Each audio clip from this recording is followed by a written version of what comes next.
Got some good juicy stuff here.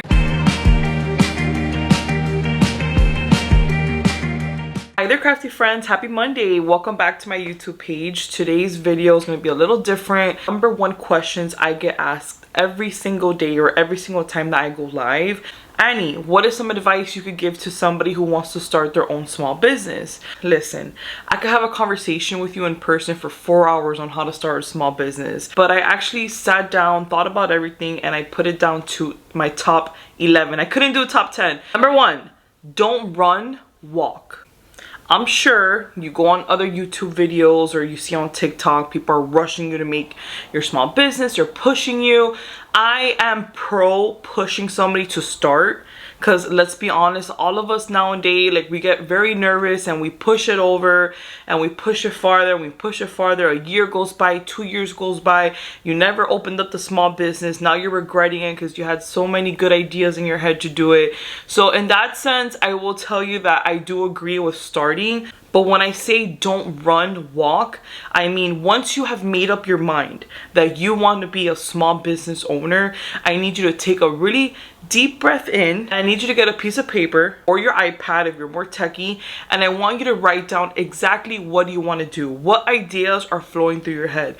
Every single idea is valid. Nothing is too crazy and nothing is too stupid. Number two, this is a big one. Stop overthinking the process. I promise you, the biggest step of making a small business is actually deciding today I am going to make a small business. One step forward into the whole process, that is going to be your biggest accomplishment. But one advice I will give to all of you watching here is I want you to celebrate every single milestone.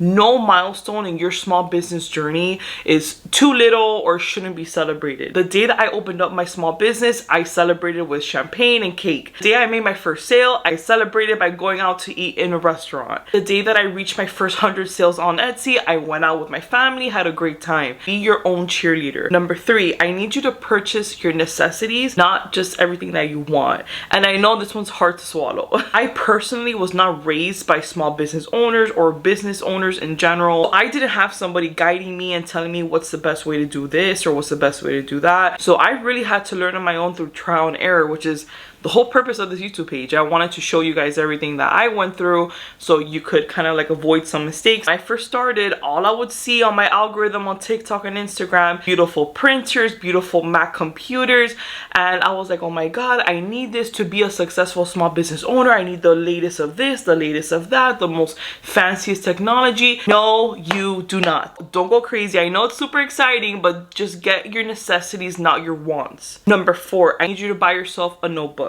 And if you're way more techie or way more younger than me, maybe your iPad works as fine. Or do what I do sometimes too. I use my voice memo in my phone. For some reason, I get the best ideas for my small business when I'm on the road, when I'm driving. I don't know why. On my iPhone and I have a voice memo, I just start talking out loud ideas I have going on my head. I think this is so extremely important because this has happened to me when I first started. I had amazing ideas for the upcoming holidays, of releases I wanted to do, of designs. Honestly, by the time you get home, you take care of your kids, you have to cook dinner, you have to clean, you forget, you completely forget everything. Days go by and then, you know, a week goes by and a month goes by and you missed your opportunity. I need you to either write down your beautiful ideas and your beautiful minds in a pen and paper and an iPad, or record yourself as a voice memo. You'll thank me later, trust me. Number five is social media. I for sure have to make a whole separate video on YouTube for you guys what I feel about social media. The current year right now is 2024. Social media is everything when it comes to marketing your small business. Okay, I still push my content. I push the pictures of what I'm doing on all of my socials. I personally only really use my TikTok and my Instagram. I'm not huge on Facebook. I only use Facebook for my Facebook group of Annie Crickets DIY. I want to kind of like baby feed yourself into your potential customers. Think about it. Out of sight, out of mind, right? Take pictures with it, you don't model it, you don't market it. How are people gonna know that you made that beautiful creation? Tell me. Nobody in the world's gonna wake up and be like, I think Annie Crickets released a super cute summer cup right now. No, you need to feed it into your audience. And sometimes your audience will be busy on the go and they'll see it. They'll be like, oh my God, that watermelon cup is so cute. I have to get one, but I'm busy right now. And then days will go by, they'll forget about it. The same thing happens to us, right? But if you're consistent on posting daily, you don't have to drive yourself crazy. At least one post a day. Have that consistency because the algorithm will really pay you back in a great favor. Now for number 6, I wrote choose your platform but start somewhere. I know that not everybody is super into social media. I completely understand that. Just know that social media is kind of like your free way of advertising. Like a free commercial, right? When I first started, I didn't have any separate accounts for my business. I just used my personal Instagram and Facebook. I would post my little crafts and family and friends or friends of friends would go and purchase things from me throughout the holidays until I started noticing, I'm like, hey, I'm making a lot of sales through family and friends. I wonder if other people in the world will like what I'm making. Imagine if I didn't have that aha moment. Imagine if I held myself back and didn't do that. I wouldn't be where I am today. Really, I thank God every day for giving me that courage inside to have that step forward, kind of think outside of the box and not just center myself to my hometown. Number 7 is one of my favorite ones actually. And now we're gonna get personal. Number 7, fake it till you make it. Yes, I said it. Trust me when I tell you, I know how awkward it is to record yourself on camera or even to make content. You don't know what the heck you're doing. You're like, what is this? Like, I don't even know how to film this. I want you to fake it till you make it. I know that right now you're not making 100 sales, but I want you to give that energy on all of your socials as if you're having a great week of sales.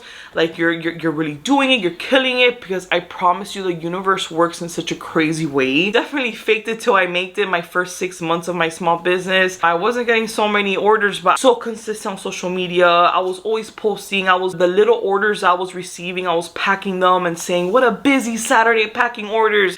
I probably only packed 2 orders that day, but still, it's the whole concept of fake it till you make it.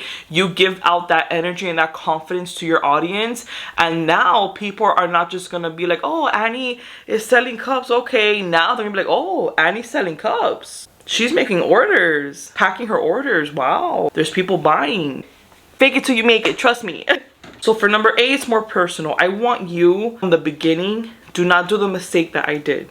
I want you to separate your personal life and your business life. Don't think that just because we're considered small businesses, don't think that our small businesses don't take a lot of our time. The best advice I give to all of you is create your own schedule. I want you to allow yourself a certain amount of hours throughout the day to work on your small business. Now, those of you like me, I am a 9-to-5 working full-time mom. I would always give myself about 2 to 3 hours every night by the time that he went to bed, so I could go ahead, do my orders, prepare the cups, put on some headphones, and I would work like crazy for those next 2-3 hours, and not getting to bed too late because that's not good for you mentally or physically. Or please always remember to separate personal and business, okay? I promise you there is time for both. If you wanted to, you would. So number 9 in my list is finances. Remember guys, every state is different when it comes to owning a small business. Okay? Now I will tell you what I did. When I first started my small business, I didn't think too much of it. I wasn't too confident. I'm being very honest with you. So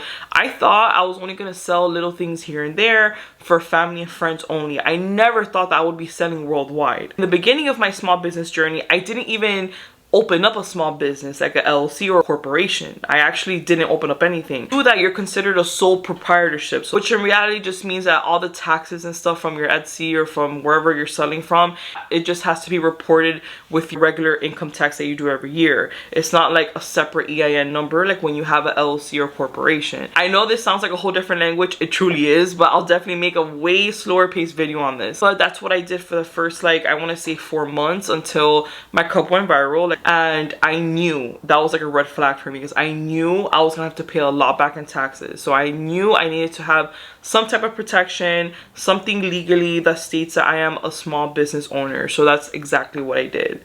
I started with an LLC, and now I have a corporation, which is Annie Cricket's DIY. I have only 2 more left, but number 10 is one of my favorite subjects to talk about. I have given this advice to so many people, and I'm so ready to give it to you right now. I wrote here for number 10, don't worry what friends, coworkers, and family have to say. Do you, boo. I don't know how many people I have met, personal friends, personal family members, my crafty friends online through TikTok. They always tell me the same thing. They don't want anybody from their personal life to see what they have going on. So they don't want their coworkers to make fun of them, or they don't want their family members to see or wish them bad, or they don't want you know, like, friends to see anything. Listen. People are gonna talk good and they're gonna talk bad regardless. Whether you made 1 sale, they're gonna talk good and bad, and whether you make 100,000 sales, they're still gonna talk good or bad about you.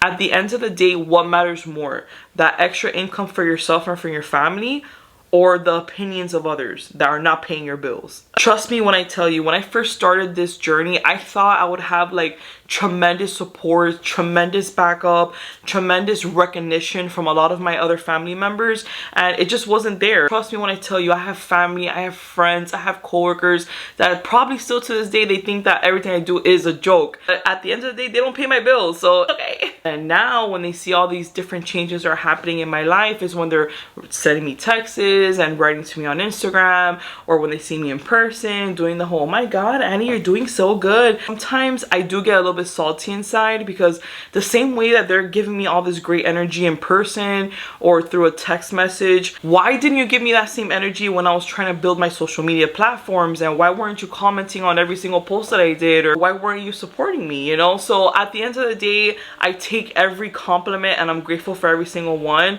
but I always remember who was there for me since day one. Never ever let somebody that at the end of the day does not matter take away from your potential. Do this for yourself and for your family, and prove everybody wrong. It is the best feeling you could ever get, the most rewarding thing ever. Which brings me to my last one, which is be confident and I believe in you. Kind of goes hand in hand with what I was just talking about. When I first started, I wasn't super confident, but I was confident. I was confident enough to post on socials. Mind you, I've never done this before in my life, and I just started posting on socials, my cups out there, hoping to get the right audience or potential customers. I was super consistent. One day I flipped that camera around and I wanted to pitch my own products. So if you're still watching, first of all, thank you for watching this whole YouTube video, of course, and I would love for you guys to ask me anything in the comments, any subject that you want me to get more into. In all honesty, my goal for this YouTube video is give you guys confidence. If you feel like you don't have any support from any family members or any friends or any coworkers,